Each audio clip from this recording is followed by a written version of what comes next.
once said, "I can be changed by what happens to me, but I refuse to be reduced by it."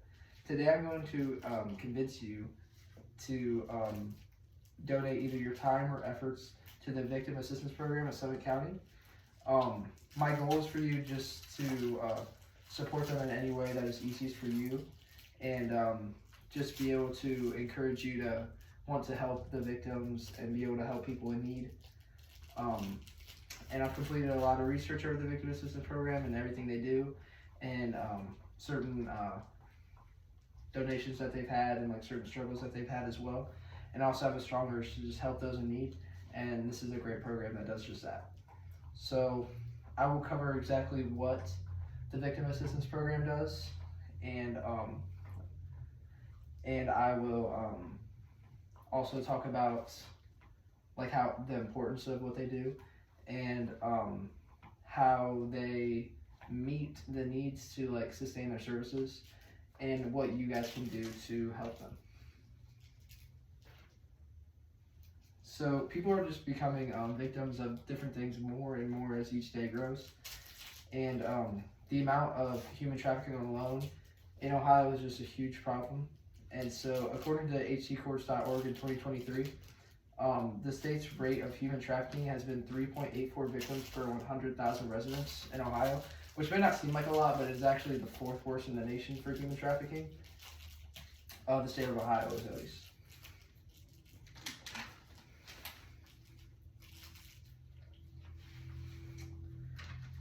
And this is just a small part of victims in Ohio. That's not all victims. They're not all human trafficking victims, but that's just one staggering amount in Ohio. And it's just scary to think that that could happen to anyone you know, considering Ohio is like the 4th worst in the country.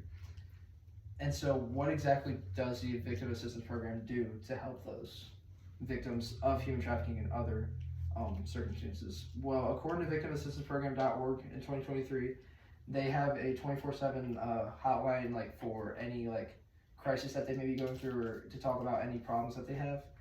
And they also hold group intervention sessions, and they'll meet with other victims, and they'll talk about like steps and ways to cope and things they can do for the aftermath of their situation.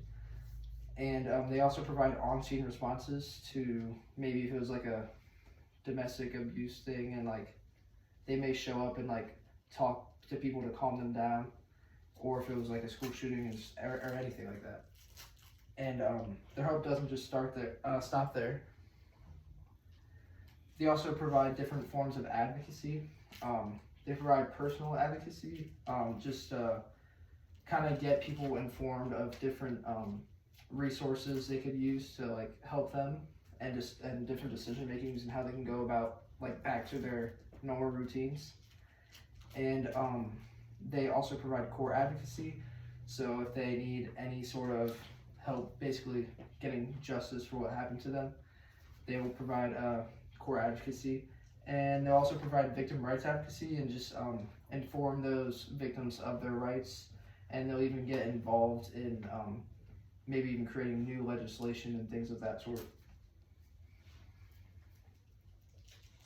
So now that we have gone over what they do and the importance of it, I'd now like to go over how they meet those needs the needs to sustain their services. So one of the most extreme ways you could help the Victim Assistance Program is pursuing a career through them. That's obviously very extreme, and not everyone would be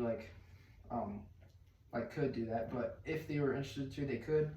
And according to GuideStar.org 2022, there were a total of 4,600 clients served, and that doesn't even include the amount of different phone calls that they had to take, the 24/7 hotline calls.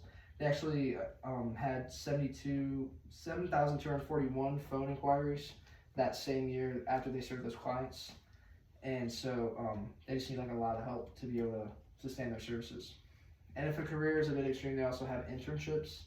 While that's not an actual career, it's still a great way to help, and it would actually get a lot of people informed about a career in that, and it might interest them to help others and maybe potentially pursue a career. And volunteers are also in need as well, and that could be like a short time thing if you don't have much time, or if you weren't like interested in actually pursuing a career, you could just simply volunteer. And then probably the easiest way that you can help the victim assistance program is through donations, specifically probably online donations, because it's like the quickest and simplest.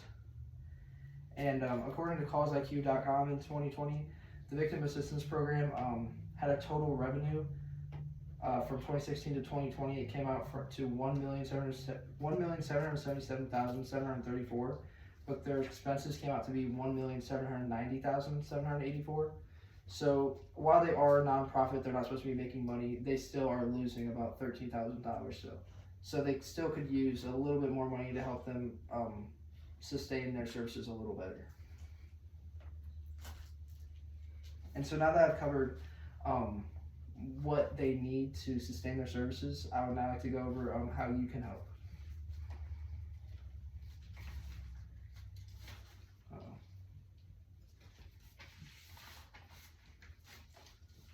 So as previously stated, donating is probably the easiest way to go about helping the victim assistance program.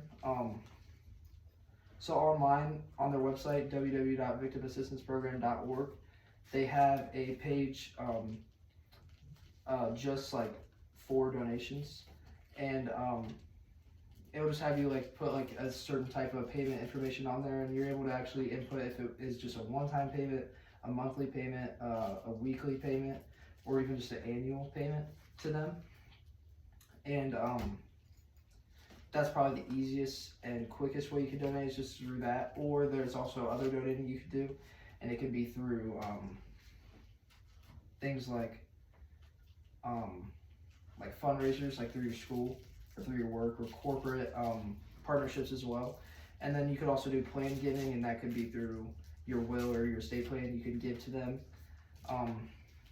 if you'd like. And that's it. And so those three ways would be obviously more timely, and that wouldn't be the easiest way to donate. Online donating would definitely be the easiest, but those other three ways may be more timely, but it also may be more helpful to the program. And so I would now like to conclude my speech with these following statements. We specifically gone over what the victim assistance program does, and their importance in the community and why they're needed. And we've also gone over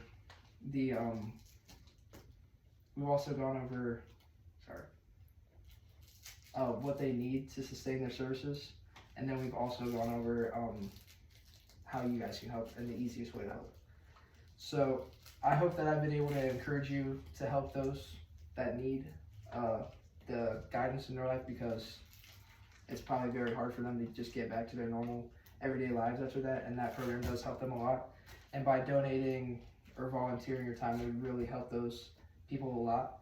And as I mentioned before, Ohio is notorious for human trafficking, and it just keeps growing and growing each year. And right now they're probably they're at an all-time high, like pretty much victims of everything. And it's crazy to think how many there really is, and I wouldn't even want to get into the numbers of suicides caused from victimization. And I doubt you guys would really want to know either, but one way we could help prevent those suicides is to donate to programs like the Victim Assistance Program to help those victims get the help that they need.